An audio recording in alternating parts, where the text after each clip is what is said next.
ಅನ್ನುವಂಥ ಪ್ರಶ್ನೆ. ಇವತ್ತು ಸಿಎಂ ಸ್ಥಾನಕ್ಕೆ ಸಿದ್ದರಾಮಯ್ಯ ರಾಜೀನಾಮೆ ಸಾಧ್ಯತೆ. ಹೈಕಮಾಂಡ್ ಖಡಕ್ ಸೂಚನೆಯನ್ನ ಕೊಟ್ಟಿದ್ದಾರೆ. ರಾಜೀನಾಮೆಯನ್ನ ಸಲ್ಲಿಕೆ ಮಾಡ್ತಾರಾ? ಇವತ್ತು ಬೆಳಿಗ್ಗೆ 9 ಗಂಟೆಗೆ ಉಪಹಾರ ಕೂಟವನ್ನ ಆಯೋಜನೆ ಮಾಡಿದ್ದಾರೆ ಸಿದ್ದರಾಮಯ್ಯನವರು. ಶಾಸಕರು ಸಚಿವರ ಜೊತೆಯಲ್ಲಿ ಸಭೆಯನ್ನು ನಡೆಸ್ತಾರೆ ಮುಖ್ಯಮಂತ್ರಿ ಸಿದ್ದರಾಮಯ್ಯ. ಇನ್ನೊಂದು ಕಡೆಯಲ್ಲಿ ಇವತ್ತು ಮುಖ್ಯಮಂತ್ರಿ ಸ್ಥಾನಕ್ಕೆ ಸಿದ್ದರಾಮಯ್ಯ ರಾಜೀನಾಮೆಯನ್ನ ಕೊಡುವಂತ ಸಾಧ್ಯತೆ ಇದೆ. ಹೈಕಮಾಂಡ್ ಸೂಚನೆ ಬೆನ್ನಲ್ಲೇ ರಾಜೀನಾಮೆ ಸಲ್ಲಿಕೆ ಆಗುತ್ತೆ. ಇವತ್ತು ಬೆಳಗ್ಗೆ 9 ಗಂಟೆಗೆ ಉಪಹಾರ ಕೂಟವನ್ನ ಮುಖ್ಯಮಂತ್ರಿಗಳು ಆಯೋಜನೆ ಮಾಡಿದ್ದಾರೆ. ಶಾಸಕರು ಸಚಿವರ ಜೊತೆಯಲ್ಲಿ ಸಭೆಯನ್ನ ನಡೆಸ್ತಾರೆ ಸಿಎಂ ಎನ್ನುವಂತ ಡೀಟೇಲ್ಸ್ ಇದೆ. ನಿನ್ನೆ ಕೂಡ ಸಭೆ ಆಗಿತ್ತು. ಅವರ ಆಪ್ತ ಶಾಸಕರು, ಆಪ್ತ ನಾಯಕರು, ಬೆಂಬಲಿಗರು ಬಂದು ಭೇಟಿ ಆಗಿದ್ರು ಅವರನ್ನ. ಇವತ್ತು ಮತ್ತೆ ಮುಖ್ಯಮಂತ್ರಿ ಸಿದ್ದರಾಮಯ್ಯ ಅವರನ್ನ ಆಪ್ತ ಶಾಸಕರು ಅಥವಾ ಸಚಿವರು ಭೇಟಿ ಆಗಲಿದ್ದಾರೆ ಎನ್ನುವಂಥ ಮಾಹಿತಿ ಇದೆ. ಕಾದು ನೋಡಬೇಕು ಉಪಹಾರ ಕೂಟದ ಬಳಿಕ ರಾಜ್ಯ ರಾಜಕೀಯದಲ್ಲಿ ಏನೆಲ್ಲ ಬೆಳವಣಿಗೆ ಆಗಬಹುದು ಅಂತೇಳಿ. ಒಂದು ಕಡೆಯಲ್ಲಿ ಇದು ಮಹತ್ವದ ದಿನ. 3 ವರ್ಷಗಳ ಕಾಲ ಅಂತ ಹೇಳಿದ್ರೆ 2023ರಿಂದ 26ರವರೆಗೆ ಕಾಂಗ್ರೆಸ್ ಬಹುಮತ ಬಂದಾಗ ಇಲ್ಲಿ ತನಕ ಮುಖ್ಯಮಂತ್ರಿಯಾಗಿ ಆಡಳಿತ ಕೊಟ್ಟವರು. 2013ರಿಂದ 2018ರವರೆಗೂ ಕೂಡ ರಾಜ್ಯದಲ್ಲಿ 5 ವರ್ಷ ಯಶಸ್ವಿಯಾಗಿ ಮುಖ್ಯಮಂತ್ರಿ ಹುದ್ದೆಯನ್ನು ನಿಭಾಯಿಸಿದವರು ಸಿದ್ದರಾಮಯ್ಯನವರು. ಸದ್ಯ ಅವರ ರಾಜೀನಾಮೆ ದಿನ ಇವತ್ತು ಅಂತ ಹೇಳಲಾಗ್ತಾ ಇದೆ. ಅವರ ನಿರ್ಧಾರಕ್ಕೆ ಎಲ್ಲರೂ ಕೂಡ ಕಾತರದಿಂದ ಕಾಯ್ತಾ ಇದ್ದಾರೆ. ಕಾದು ನೋಡಬೇಕಾಗುತ್ತೆ ಏನು ಆಗಬಹುದು ಇವತ್ತಿನ ಉಪಹಾರ ಕೂಟದ ಬಳಿಕ ಅಂಥೇಳಿ.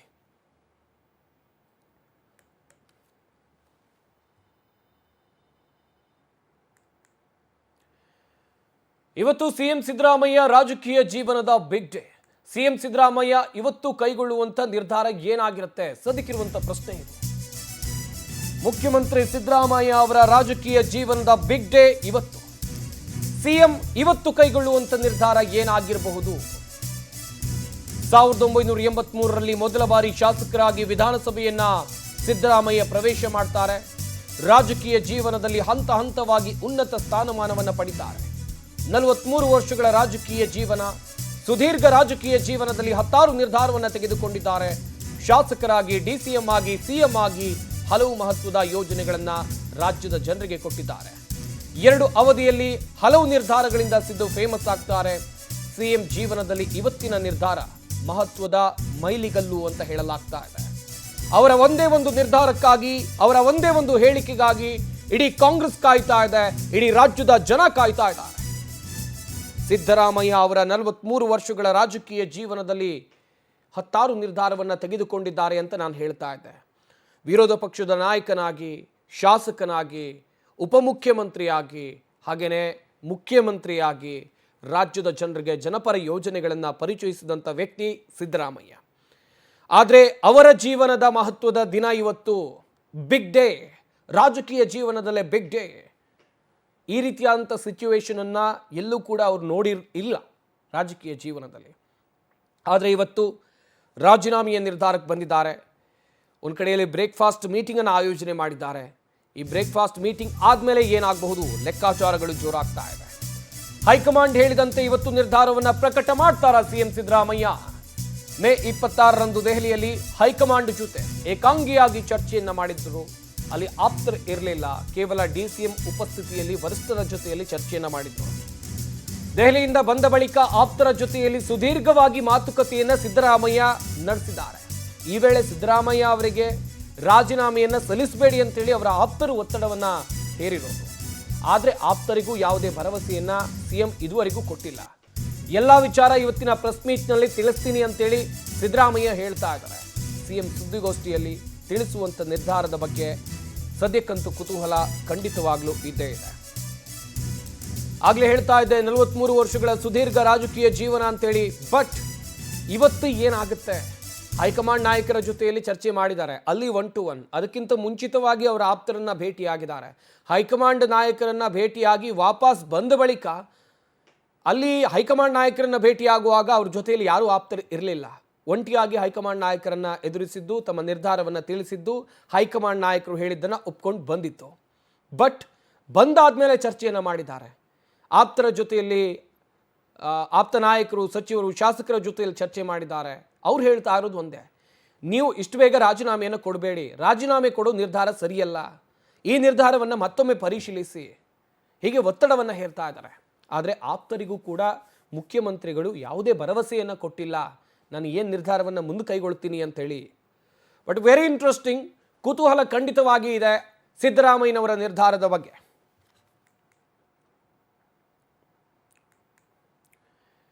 ಇವತ್ತು ಸಿಎಂ ಸ್ಥಾನಕ್ಕೆ ಸಿದ್ದರಾಮಯ್ಯ ರಾಜೀನಾಮೆಯನ್ನು ಕೊಡುವಂತ ಸಾಧ್ಯತೆ ಇದೆ. ಸಿಎಂ ಸಿದ್ದರಾಮಯ್ಯ ಕಾವೇರಿ ನಿವಾಸಕ್ಕೆ ಭಾರಿ ಭದ್ರತೆಯನ್ನು ಒದಗಿಸಲಾಗಿದೆ. ಇವತ್ತು ಸಿಎಂ ಸ್ಥಾನಕ್ಕೆ ಸಿದ್ದರಾಮಯ್ಯ ರಾಜೀನಾಮೆಯನ್ನು ಕೊಡುವಂತ ಸಾಧ್ಯತೆ ಕಂಡು ಬರ್ತಾ ಇದೆ. ಹಾಗೆಯೇ ಕಾವೇರಿ ನಿವಾಸಕ್ಕೆ ಭದ್ರತೆಯನ್ನ ಹೆಚ್ಚುಗೊಳಿಸಲಾಗಿದೆ ಎನ್ನುವಂತ ಮಾಹಿತಿ ಇದೆ. ಸಿಎಂ ನಿವಾಸದ ಎದುರು ಪೊಲೀಸರು ಕಟ್ಟೆಚ್ಚರವನ್ನು ವಹಿಸಿದ್ದಾರೆ. ಭದ್ರತೆಗಾಗಿ ಬ್ಯಾರಿಕೇಡ್ಗಳನ್ನು ಹಾಕಲಾಗಿದೆ. ಗೃಹ ಕಚೇರಿ ಕೃಷ್ಣ ಮತ್ತು ಕಾವೇರಿ ನಿವಾಸದ ಎದುರು ಭದ್ರತೆಯನ್ನು ಹೆಚ್ಚುಗೊಳಿಸಲಾಗಿದೆ.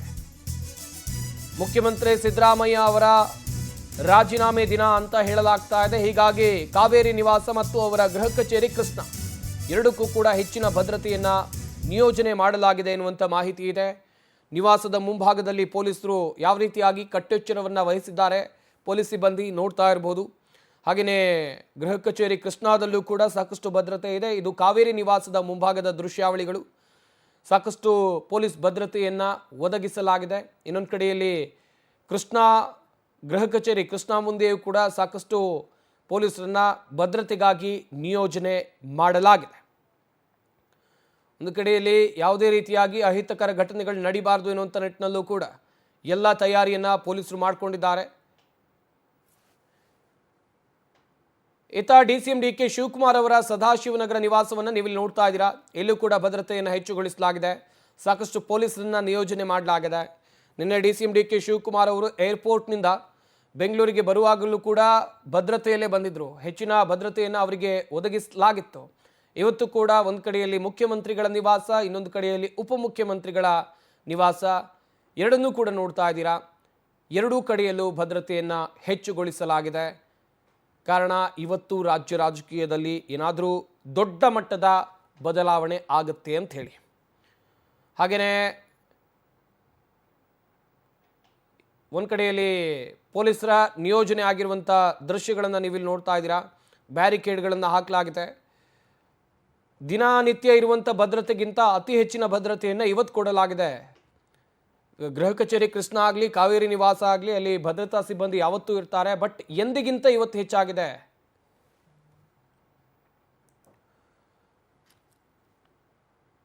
ಈ ಬಗ್ಗೆ ಇನ್ನಷ್ಟು ಮಾಹಿತಿಯನ್ನು ಕೊಡ್ತಾರೆ ಮುಖ್ಯಮಂತ್ರಿಗಳ ಕಾವೇರಿ ನಿವಾಸದ ಮುಂಭಾಗದಿಂದ ನಮ್ಮ ಪ್ರತಿನಿಧಿ ರೂಪೇಶ್ ಬೈಂದೂರು ನೇರ ಸಂಪರ್ಕದಲ್ಲಿ ಜಾಯ್ನ್ ಆಗ್ತಾ ಇದ್ದಾರೆ. ರೂಪೇಶ್, ಗಮನಿಸ್ತಾ ಇದ್ವಿ ಎಂದಿಗಿಂತ ಇವತ್ತು ಹೆಚ್ಚಿನ ಭದ್ರತೆಯನ್ನ ಗೃಹ ಕಚೇರಿ ಕೃಷ್ಣ ಮತ್ತು ಮುಖ್ಯಮಂತ್ರಿಗಳ ನಿವಾಸ ಕಾವೇರಿಗೆ ಕೊಡಲಾಗಿದೆ ಎನ್ನುವಂತ ಮಾಹಿತಿ. ಭದ್ರತೆ ಕುರಿತಂತೆ ಡೀಟೇಲ್ಸ್ ಅನ್ನ ಕೊಡೋದಾದ್ರೆ ಸಂಪತ್ತು, ನಿನ್ನೆ ಯಾಕಂದ್ರೆ ಸಿಎಂ ಸಿದ್ದರಾಮಯ್ಯ ಯಾವಾಗ ರಾಜೀನಾಮೆ ಕೊಡೋದು ಕನ್ಫರ್ಮ್ ಆಗ್ತಾ ಹೋಯಿತು, ಆವಾಗ ಸಿಎಂ ನಿವಾಸಕ್ಕೆ ಸಾಕಷ್ಟು ಜನ ಅಭಿಮಾನಿಗಳು ಬಂದರು, ಮುಖಂಡರುಗಳು ಬಂದರು, ಒಂದಿಷ್ಟು ಆಕ್ರೋಶವನ್ನು ಹೊರಹಾಕಿದ್ರು. ಹೈಕಮಾಂಡ್ ಸಿಎಂ ಸಿದ್ದರಾಮಯ್ಯನವರಿಂದ ಬಲವಂತವಾಗಿ ಏನು ರಾಜೀನಾಮೆಯನ್ನು ಕೊಡಿಸ್ತಾ ಇದೆ. ಹೀಗಾಗಿ ಸಿಎಂ ಸಿದ್ದರಾಮಯ್ಯ ಪಕ್ಷಕ್ಕೆ ಅನಿವಾರ್ಯ. ಹೀಗಾಗಿ ಏನಾದರೂ ರಾಜೀನಾಮೆ ಪಡೆದಿದ್ದು ಹೌದಾದ್ರೆ ಇಲ್ಲಿ ಮುಂದೆ ಕಾಂಗ್ರೆಸ್ ನೆಲಕಚ್ಚಿತ್ತೆ ಅನ್ನುವಂಥ ಮಾತನ್ನು ಹೇಳಿದ್ರು. ಅದೇ ರೀತಿ ಆಕ್ರೋಶವನ್ನು ಹೊರಹಾಕಿದ್ರು. ಇದಕ್ಕೋಸ್ಕರವಾಗಿ ಇವತ್ತು ಕೂಡ ಸಿಎಂ ಸಿದ್ದರಾಮಯ್ಯ ಅವರ ಕಾವೇರಿ ನಿವಾಸ, ಅದೇ ರೀತಿ ಗೃಹ ಕಚೇರಿ ಕೃಷ್ಣಗೆ ಭದ್ರತೆಗಳನ್ನು ಹೆಚ್ಚಳ ಮಾಡಲಾಗಿದೆ. ತೋರ್ತಾ ಹೋಗ್ತಿ ಭದ್ರತೆಗಳನ್ನು ಯಾವ ರೀತಿಯಾಗಿ ಮಾಡಿದ್ದಾರೆ ಅಂತ ಹೇಳಿ ಇಲ್ಲಿ ಪೊಲೀಸರವ್ರನ್ನ ಹೆಚ್ಚು ಪ್ರಮಾಣದಲ್ಲಿ ಪೊಲೀಸರನ್ನ ನಿಯೋಜನೆ ಮಾಡೋದು ಕೂಡ ಗಮನಿಸ್ತಾ ಇದ್ದೀರಿ. ಯಾಕಂತ ಹೇಳಿದ್ರೆ ಇನ್ನು ಯಾವುದೇ ರೀತಿಯಾಗಿರತಕ್ಕಂಥ ಸಮಸ್ಯೆಗಳಾಗಬಾರ್ದು, ಅಹಿತಕರ ಘಟನೆಗಳು ನಡೀಬಾರ್ದು, ಅದೇ ರೀತಿ ಪ್ರತಿಭಟನೆ ಎಲ್ಲವೂ ಕೂಡ ಆಗ್ತಾ ಇರುತ್ತೆ. ಹೀಗಾಗಿ ಇದಾಗದರೂ ಕೂಡ ಸಮಸ್ಯೆಗಳಾಗಬಾರ್ದು. ಈ ನಿಟ್ಟಿನಲ್ಲಿ ಇದೀಗ ಸಿಎಂ ನಿವಾಸಕ್ಕೂ ಕೂಡ ಒಂದು ದೊಡ್ಡ ಮಟ್ಟಕ್ಕೆ ಭದ್ರತೆಯನ್ನು ಕೊಡ್ತಿರೋದನ್ನು ಗಮನಿಸ್ತಾ ಇದ್ದೀರಿ. ಪೊಲೀಸ್ನವರು ಈ ಒಂದು ವ್ಯವಸ್ಥೆಗಳನ್ನು ಕೂಡ ಮಾಡ್ಕೊಂಡಿದ್ದಾರೆ. ಇಲ್ಲಿ ನೀವೆಲ್ಲವನ್ನು ಕೂಡ ದೃಶ್ಯವಾಗಿ ನೋಡ್ತಾ ಇದ್ದೀರಿ. ಪೊಲೀಸ್ನವರು ದೊಡ್ಡ ಮಟ್ಟಕ್ಕೆ ಭದ್ರತೆಯನ್ನು ಕೊಟ್ಟಿದ್ದಾರೆ. ಅದೇ ರೀತಿಯಾಗಿ ಸಿಎಂ ಮನೆ ಮುಂದೆ ಬ್ಯಾರಿಕೇಡ್ ವ್ಯವಸ್ಥೆಗಳನ್ನು ಕೂಡ ಮಾಡಿದ್ದಾರೆ. ಹೀಗಾಗಿ ಈಗಾಗಲೇ ಒಂದಿಷ್ಟು ತಯಾರಿಗಳಾಗ್ತಾ ಇದೆ. ಯಾಕಂತ ಹೇಳಿದ್ರೆ ಈಗ ಸಿಎಂ ಸಿದ್ದರಾಮಯ್ಯನವರು ಟಿಫಿನ್ ಮೀಟಿಂಗ್ ಕರೆದಿರೋದನ್ನು ನೀವು ಈಗ ಟಿಫಿನ್ ಬಂದಿರೋದನ್ನು ಕೂಡ ಗಮನಿಸ್ತಾ ಇದ್ದೀರಿ. ಕೆಲವೇ ಕ್ಷಣಗಳಲ್ಲಿ ಟಿಫಿನ್ ಮೀಟಿಂಗ್ ಆರಂಭ ಆಗುತ್ತೆ. ಇದಕ್ಕಿಂತ ಮುಂಚೆನೆ ಒಂದಿಷ್ಟು ಏನು ಈ ಉಪಹಾರ ವ್ಯವಸ್ಥೆ ಮಾಡಲಿಕ್ಕೋಸ್ಕರವಾಗಿ ವಾಹನ ಬಂದಿರೋದನ್ನು ಕೂಡ ಗಮನಿಸ್ತಾ ಇದ್ದೀರಿ. ಅದಕ್ಕಿಂತ ಮುಂಚೆನೆ ನೋಡೋದಾದ್ರೆ ನೀವೀಗ ಈ ಟಿಫಿನ್ ಮೀಟಿಂಗ್ ಮೂಲಕವಾಗಿ ಸಿಎಂ ಸಿದ್ದರಾಮಯ್ಯ ರಾಜೀನಾಮೆ ಕೊಡುವಂಥ ನಿರ್ಧಾರವನ್ನು ಘೋಷಣೆ ಮಾಡ್ತಾರೆ. ಇದಕ್ಕಿಂತ ಮುಂಚೆನೆ ಈ ಒಂದು ಟಿಫಿನ್ ಮೀಟಿಂಗ್ಗೆ ಎಲ್ಲ ರೀತಿಯಾಗಿರ್ತಕ್ಕಂಥ ತಯಾರಿಗಳನ್ನ ಮಾಡ್ಕೊಳ್ಳಾಗ್ತಾ ಇದೆ. ಒಳಗಡೆ ಈ ಒಂದು ತಯಾರಿ ಆಗ್ತಾ ಇದ್ರೆ ಹೊರಗಡೆ ಪೊಲೀಸ್ನವರ ಭದ್ರತೆಗಳನ್ನು ಕೂಡ ನೋಡ್ತಾ ಇದ್ದೀರಿ ನೀವು. ದೊಡ್ಡ ಭದ್ರತೆಗಳನ್ನು ಸಿಎಂ ನಿವಾಸ ಮುಂಭಾಗದಲ್ಲಿ ಕೊಡ್ತಾ ಇದ್ದಾರೆ. ಅದೇ ರೀತಿಯಾಗಿ ಏನಾದರೂ ಗಲಾಟೆ ಜೋರಾದರೆ ಅವ್ರನ್ನ ವಶಪಡಿಸಿಕೊಂಡು ಮತ್ತೆ ಅವ್ರನ್ನ ರಿಲೀಸ್ ಮಾಡಲಿಕ್ಕೂ ಕೂಡ ತಯಾರಿಗಳನ್ನ ಮಾಡ್ಕೊಳ್ಳಾಗ್ತಾ ಇದೆ. ಹೀಗಾಗಿ ಎಲ್ಲ ರೀತಿಯಾಗಿರ್ತಕ್ಕಂಥ ಪೊಲೀಸ್ ತುಕಡಿಯನ್ನು KSRP ತುಕಡಿಗಳನ್ನು ಅದೇ ರೀತಿ ACP ನೇತೃತ್ವದಲ್ಲಿ ಶೇಷಾದ್ರಿಪುರಂ ACP ನೇತೃತ್ವದಲ್ಲಿ ಭದ್ರತೆಗಳನ್ನು ಕೂಡ ಕೊಡಲಾಗ್ತಿರೋದನ್ನು ಗಮನಿಸ್ಕೊಂಡಿದ್ದೀರಿ. ಒಟ್ಟಾರೆಯಾಗಿ ಸಿಎಂ ನಿವಾಸ ಭದ್ರತೆಗಳ ಹೆಚ್ಚಳ ಮಾಡಲಾಗಿದೆ. ಅದೇ ರೀತಿಯಾಗಿ ಬ್ಯಾರಿಕೇಡಿಂಗ್ ವ್ಯವಸ್ಥೆ, ಯಾಕಂತ ಹೇಳಿದ್ರೆ ಜನ ಬಂದರೂ ಕೂಡ ಆ ಭಾಗದ ರಸ್ತೆಗೆ ಹೋಗಬಾರ್ದು, ಅದಕ್ಕೋಸ್ಕರವಾಗಿ ಗೃಹ ಕಚೇರಿ ಕೃಷ್ಣ ಎದುರುಗಡೆ ಬ್ಯಾರಿಕೇಡ್ ಹಾಕಿ ಜನ, ಯಾಕಂದರೆ ರಸ್ತೆಯಲ್ಲಿ ಹೋಗಬಾರ್ದು, ಬ್ಯಾರಿಕೇಡ್ ಕೇವಲ ಅವರು ಫುಟ್ಪಾತಲ್ಲಿ ಮಾತ್ರ ಇರಬೇಕು, ಆ ವ್ಯವಸ್ಥೆಗಳನ್ನು ಕೂಡ ಮಾಡಲಾಗಿದೆ. ಒಟ್ಟಾರೆಯಾಗಿ ಯಾವುದೇ ರೀತಿ ಸಮಸ್ಯೆಗಳಾಗಬಾರ್ದು, ಆ ಭದ್ರತೆಗಳನ್ನು ಕೂಡ ಸಿಎಂ ನಿವಾಸದ ಮುಂಭಾಗದಲ್ಲಿ ಮಾಡಲಾಗ್ತಾ ಇದೆ. ಸಂಪತ್, ಥ್ಯಾಂಕ್ ಯು ರೂಪೇಶ್ ತಮ್ಮೆಲ್ಲ ಡೀಟೇಲ್ಸ್ಗಾಗಿ.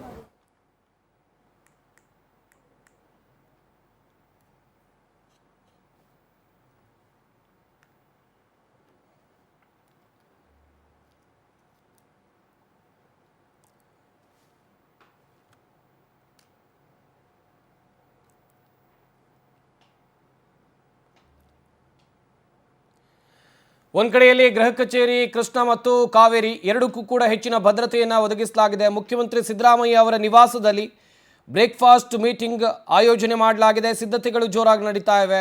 ಹಾಗೆಯೇ ಭದ್ರತೆಯನ್ನು ಹೆಚ್ಚುಗೊಳಿಸಲಾಗಿದೆ ಎನ್ನುವುದಾಗಿ ನಾನು ಹೇಳ್ತಾ ಇದ್ದೆ. ಕಾರಣ ಅಂತ ಹೇಳಿದ್ರೆ ಅವರ ಅಭಿಮಾನಿಗಳು, ಸಿದ್ದರಾಮಯ್ಯ ಅವರಿಗೆ ರಾಜ್ಯಾದ್ಯಂತ ಅಪಾರ ಅಭಿಮಾನಿಗಳಿದ್ದಾರೆ, ಬೆಂಬಲಿಗರಿದ್ದಾರೆ, ಅವರ ಕಾರ್ಯಕರ್ತರಿದ್ದಾರೆ. ಎಲ್ಲರೂ ಕೂಡ ಅವರ ನಿವಾಸದ ಮುಂಭಾಗದಲ್ಲಿ ಸೇರುವಂಥ ಸಾಧ್ಯತೆಗಳು ಕಂಡು ಬರ್ತಾ ಇದೆ. ಹೀಗಾಗಿ ಯಾವುದೇ ರೀತಿಯಾಗಿ ಅಹಿತಕರ ಘಟನೆಗಳು ನಡೀಬಾರದು ಎನ್ನುವಂಥ ನಿಟ್ಟಿನಲ್ಲಿ ಬೆಂಗಳೂರು ಪೊಲೀಸರು ಕಟ್ಟೆಚ್ಚರವನ್ನು ವಹಿಸಿದ್ದಾರೆ. ಬೇಕಾದಂಥ ಎಲ್ಲ ಸಿದ್ಧತೆ ಮತ್ತು ಭದ್ರತೆಗಳನ್ನು ಸಿಎಂ ನಿವಾಸದ ಮುಂಭಾಗದಲ್ಲಿ ಒದಗಿಸಲಾಗಿದೆ. ಉಳಿದಂತೆ ನೋಡ್ತಾ ಹೋಗೋದಾದರೆ ನಿನ್ನೆಯೂ ಕೂಡ ಮುಖ್ಯಮಂತ್ರಿ ಸಿದ್ದರಾಮಯ್ಯ ಬೆಂಬಲಿಗರು ಈ ರಾಜೀನಾಮೆ ಸುದ್ದಿಯನ್ನು ಕೇಳ್ತಾ ಇದ್ದಂತೆ ದೊಡ್ಡ ಮಟ್ಟದಲ್ಲಿ ಆಕ್ರೋಶವನ್ನು ವ್ಯಕ್ತಪಡಿಸಿದ್ರು, ಬೇಸರವನ್ನು ಕೂಡ ವ್ಯಕ್ತಪಡಿಸಿದ್ರು. ಬಟ್ ಆ ರೀತಿಯಾಗಿ ಇವತ್ತು ಆಗಬಾರ್ದು.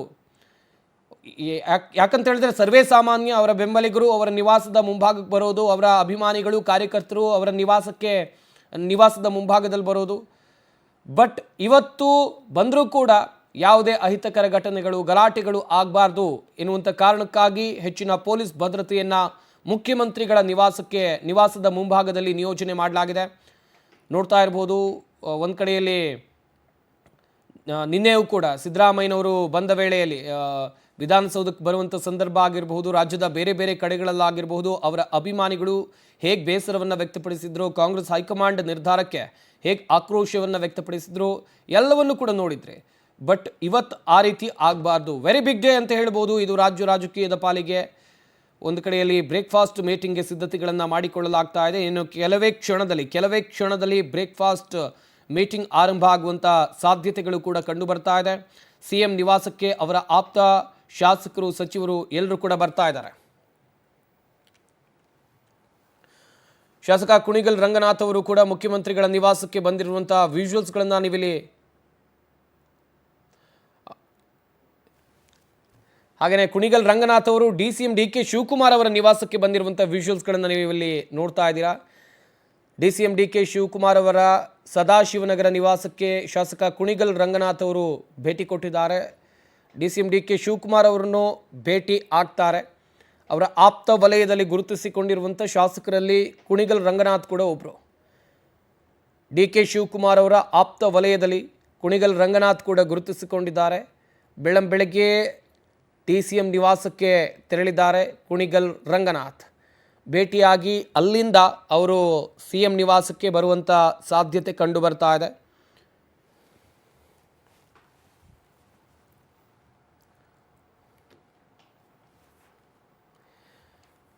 ಈ ಬಗ್ಗೆ ಇನ್ನಷ್ಟು ಮಾಹಿತಿಯನ್ನು ಕೊಡ್ತಾರೆ ನಮ್ಮ ಪ್ರತಿನಿಧಿ ವೆಂಕಟೇಶ್. ದೂರವಾಣಿ ಸಂಪರ್ಕದಲ್ಲಿ ಜಾಯ್ನ್ ಆಗ್ತಾ ಇದ್ದಾರೆ. ವೆಂಕಟೇಶ್, DCM DK ಶಿವಕುಮಾರ್ ಅವರ ನಿವಾಸಕ್ಕೆ ಯಾವೆಲ್ಲ ನಾಯಕರು ಬರ್ತಾ ಇದ್ದಾರೆ, ಭೇಟಿಗೆ ಅವಕಾಶ ಸಿಗ್ತಾ ಇದೆಯಾ? ಹಾಗೆಯೇ DCM DK ಶಿವಕುಮಾರ್ ಅವರು CM ನಿವಾಸಕ್ಕೆ ಎಷ್ಟೊತ್ತಿಗೆ ತೆರಳಬಹುದು? ಸದ್ಯ ಈಗ DK ಶಿವಕುಮಾರ್ ಅವರ ನಿವಾಸ ಈಗ ಪವರ್ ಸೆಂಟರ್ ಆಗಿರುವಂತದ್ದು. ಸದಾಶಿವನಗರದಲ್ಲಿರುವಂತಹ ಅವರ ನಿವಾಸಕ್ಕೆ ಅವರ ಆಪ್ತರು ಮತ್ತು ಹಿತೈಷಿಗಳು ಸೇರಿದಂತೆ ಸಾಕಷ್ಟು ಜನ ಕೂಡ ಬರ್ತಾ ಇದ್ದಾರೆ. ಕೆಲವೊಂದಷ್ಟು ಜನ ಬೊಕ್ಕೆಯನ್ನ ತೆಗೆದುಕೊಂಡು ಬಂದವರಿಗೆ CM ಆಗ್ತಾರೆ ಅನ್ನುವಂತಹ ಈ ನಿಟ್ಟಿನಲ್ಲಿ ಅವರ ಒಂದು ಶುಭಾಶಯವನ್ನ ತಿಳಿಸೋದಕ್ಕೂ ಕೂಡ ಬಂದಿದ್ದಾರೆ. ಈಗಾಗಲೇ ಕುಣಿಗಲ್ ಶಾಸಕರಾಗಿದ್ದಂತಹ ರಂಗನಾಥ್ ಅವರು ಕೂಡ ಬಂದು ಅವರನ್ನ ಭೇಟಿ ಮಾಡಿ ತೆರಳಿದ್ದಾರೆ. ಈಗಾಗಲೇ ಒಳಗಡೆ ಕೂಡ ಅವರು ಇರುವಂತದ್ದು, ಇದುವರೆಗೂ ಹೊರಗಡೆ ಬಂದಿಲ್ಲ. ಅಂದ್ರೆ ನಿನ್ನೆ ಇವತ್ತು ಬರ್ಬೇಕಾಗಿದ್ದಂತಹ ಡಿ ಕೆ ಶಿವಕುಮಾರ್ ಅವರು ದೆಹಲಿಯಿಂದ ನಿನ್ನೆಯೇ ಆಗಮಿಸಿದ್ರು ಒಂದು ಕಡೆ. ಮತ್ತೊಂದು ಕಡೆ ಈಗ ಇವತ್ತು ಒಂದು ಬ್ರೇಕ್ಫಾಸ್ಟ್ ಮೀಟಿಂಗ್ ಆದ ನಂತರ ಸಿಎಂ ಸಿದ್ದರಾಮಯ್ಯನವರು ರಾಜ್ಯಪಾಲರನ್ನ ಭೇಟಿ ಮಾಡಿ ಅವ್ರನ್ನ ಭೇಟಿ ಮಾಡೋದಕ್ಕೂ ಕೂಡ ಒಂದು ಸಮಯಾವಕಾಶವನ್ನ ಕೇಳಿದ್ರು. ಆದ್ರೆ ಇವತ್ತು ಅವರು ಇಂದೋರ್ನಲ್ಲಿ ಇರುವ ಕಾರಣ ಹಾಗಾಗಿ ಅವ್ರನ್ನ ಕೂಡ ಮೀಟ್ ಮಾಡಕ್ ಆಗ್ತಾ ಇಲ್ಲ. ಒಂದು ವೇಳೆ ಅವರು 3 ಗಂಟೆ ಒಳಗಡೆ ಆಗಿ ಬಂದಿದ್ದಾದ್ರೆ ಮತ್ತೆ ಅವ್ರನ್ನ ಭೇಟಿ ಮಾಡಿ ಮುಂದಿನ ನಡೆ ಏನು ಅನ್ನೋದು ಕೂಡ ತೀವ್ರ ಕುತೂಹಲ ಮೂಡಿಸಿರುವಂತಹದ್ದು. ಈಗಾಗಲೇ ಸಿಎಂ ಸಿದ್ದರಾಮಯ್ಯನವರು ರಾಜೀನಾಮೆಯನ್ನು ಕೊಡ್ತಾರೆ ಅನ್ನುವಂತಹ ಮಾತುಗಳು ಕೂಡ ಕೇಳಿ ಬರ್ತಾ ಇದೆ. ತದನಂತರ ಹೀಗೆ ಸಿಎಂ ಪಟ್ಟಕ್ಕಾಗಿ ಒಂದು ಕಡೆ ಡಿ ಕೆ ಶಿವಕುಮಾರ್ ಅವರ ಹೆಸರು ಬಲವಾಗಿ ಕೇಳಿ ಬರ್ತಾ ಇದ್ರೆ, ಮತ್ತೊಂದು ಕಡೆ ಏನು ಇದು ಪರಮೇಶ್ವರ್ ಅವರ ಹೆಸರು ಕೂಡ ಕೇಳಿ ಬರ್ತಾ ಇದ್ರೆ. ಇದರಲ್ಲಿ ಈಗಾಗಲೇ ಹೈಕಮಾಂಡ್ ಯಾರ ಒಂದು ಹೆಸರನ್ನ ಸೂಚನೆಯನ್ನ ಕೊಟ್ಟಿದೆ ಮತ್ತು ತೀರ್ಮಾನವನ್ನು ಮಾಡಿದೆ ಅನ್ನುವಂಥದ್ದು ಕೂಡ ತೀವ್ರ ಕುತೂಹಲ ಮೂಡಿಸಿರುವಂತಹದ್ದು. ಹಾಗಾಗಿ ಯಾರು ಒಂದು ಫೈನಲ್ ಆಗ್ತಾರೆ ಅನ್ನುವಂತಹದ್ದು ಈಗ ಸದ್ಯ ಡಿ ಕೆ ಶಿವಕುಮಾರ್ ಅವರ ಒಂದು ಹೇಳಿಕೆಯಿಂದ ಬರ್ಬೇಕಾದ್ರೆ ಎಲ್ಲೂ ಕೂಡ ಅವರ ಒಂದು ಇದುವರೆಗೂ ಆ ಒಂದು ಹೇಳಿಕೆಯನ್ನು ಕೊಡ್ತಾ ಇಲ್ಲ. ಸಾಕಷ್ಟು ಏನೋ ಒಂದು ಸೀಕ್ರೆಟ್ ಅನ್ನು ಕೂಡ ಮೈಂಟೈನ್ ಮಾಡ್ತಾ ಇದ್ದಾರೆ. ಯಾವ ವಿಚಾರಗಳನ್ನು ಕೂಡ ಹೊರಗಡೆ ಬರ್ತಾ ಇಲ್ಲ. ಈಗ ಕಾಂಗ್ರೆಸ್ ನಲ್ಲಿರುವಂತಹ ಬಹುತೇಕ ಎಲ್ಲ ಸಚಿವರಾಗಿರ್ಬೋದು, ಶಾಸಕರಾಗಿರಬಹುದು, ಈ ಒಂದು ನಡೆಯ ಬಗ್ಗೆ ಕೂಡ ಎಲ್ಲೂ ಕೂಡ ವಿಚಾರಗಳನ್ನ ಹೇಳ್ತಾ ಇಲ್ಲ. ಹಾಗಾಗಿ ಹೈಕಮಾಂಡ್ ಏನು ಒಂದು ಸೂಚನೆ ಮತ್ತು ತೀರ್ಮಾನವನ್ನ ತೆಗೆದುಕೊಂಡಿದೆ ಅನ್ನುವಂತಹ ಕುತೂಹಲಕ್ಕೆ ಸಿದ್ದರಾಮಯ್ಯನವರು ಒಂದು ತೆರೆಯನ್ನ ಹಿಡಿಬೇಕು. ಅದಾದ ಬಳಿಕವಾಗಿ ಡಿ ಕೆ ಶಿವಕುಮಾರ್ ಅವರು ಕೂಡ ಮಾತನಾಡಬೇಕಾಗಿರುವಂತದ್ದು. ಸದ್ಯ ಬ್ರೇಕ್ಫಾಸ್ಟ್ ಮೀಟಿಂಗ್ ನಲ್ಲಿ ಯಾವೆಲ್ಲ ವಿಚಾರಗಳು ಚರ್ಚೆ ಆಗುತ್ತೆ ಅನ್ನೋಂಥದ್ದು ಕೂಡ ನೋಡ್ಬೇಕಾಗಿರುವಂತಹದ್ದು. ಸಂಪತ್. ಥ್ಯಾಂಕ್ ಯು ವೆಂಕಟೇಶ್, ತಮ್ಮೆಲ್ಲ ಡೀಟೇಲ್ಸ್ಗಾಗಿ.